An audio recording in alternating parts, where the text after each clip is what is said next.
पहला इम्तिहान, लालच का इम्तिहान। परिंदे के पीछे चलते हुए ज़ोया एक ऐसी जगह पहुंची जहां ज़मीन पर सोने के सिक्के बिखरे हुए थे। हज़ारों सिक्के, लाल जवाहरात, हीरे मोती। एक आवाज़ आई, ये सब तुम्हारा है, बस वापस चली जाओ और ये ख़जाना ले लो। ज़ोया ने एक लम्हा भी ना सोचा। मेरे बाप की ज़िंदगी किसी ख़जाने से कीमती है। वो सीधी आगे बढ़ गई। उसके कदमों तले सिक्के खुद ब खुद गायब हो गए। दूसरा इम्तिहान, खौफ का इम्तिहान। अगले मोड़ पर रात का घप अंधेरा था और उस अंधेरे में से भयानक आवाज़ें आ रही थीं। परिंदों की गरज, भूतों की चीख, आंधी की साई साई।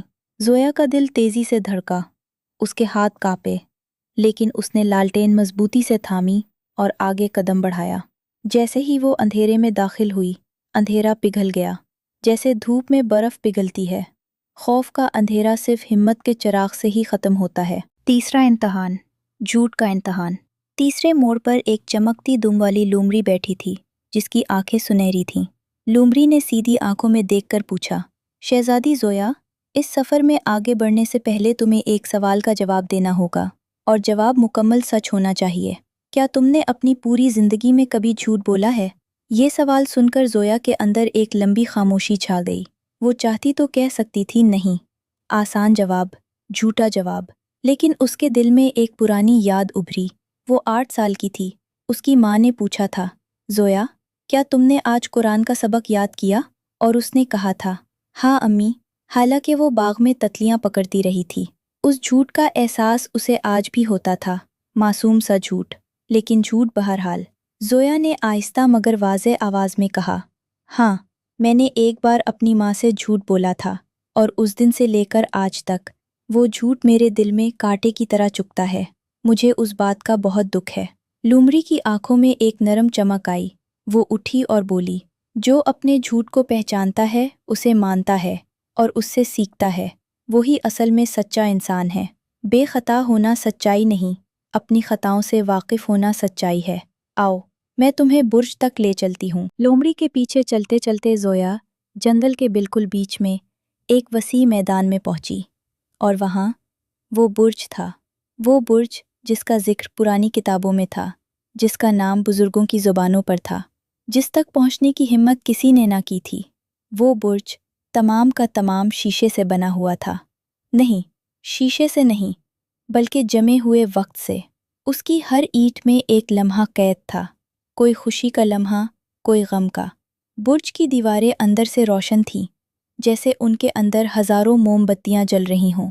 उसके गिर्द सदियों पुरानी बीलें लिपटी हुई थीं, और हर बिल पर सफ़ेद फूल थे जो रात को चमकते थे। बुर्ज का दरवाज़ा बंद था, एक भारी पत्थर का दरवाज़ा, जिस पर लिखा था, सिर्फ वही अंदर आए जो अपने आप से झूठ ना बोले। ज़ोया ने हाथ बढ़ाया और दरवाजे को छुआ। एक लम्हे के लिए कुछ न हुआ।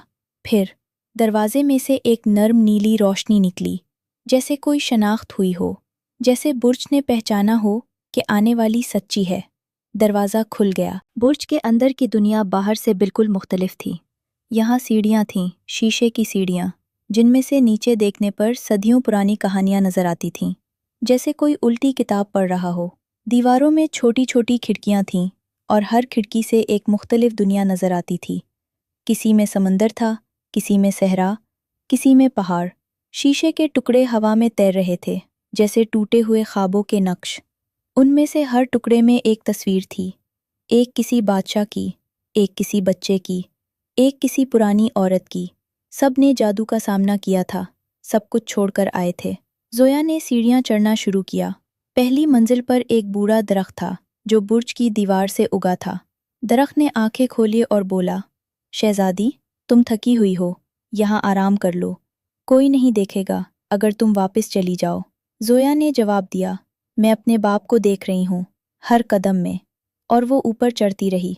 दूसरी मंजिल पर एक आईना था, झूठा आईना, जिसमें ज़ोया को अपनी माँ की तस्वीर नज़र आई। माँ की आवाज़ आई, बेटी, रुक जाओ, तुम्हारे बाबा ठीक हो जाएंगे, तुम घर आ जाओ। ज़ोया की आंखों में आंसू आ गए, लेकिन उसने पहचान लिया, ये उसकी असली माँ नहीं, ये जादू था। उसने आंखें बंद की, दिल को मजबूत किया और आगे बढ़ गई।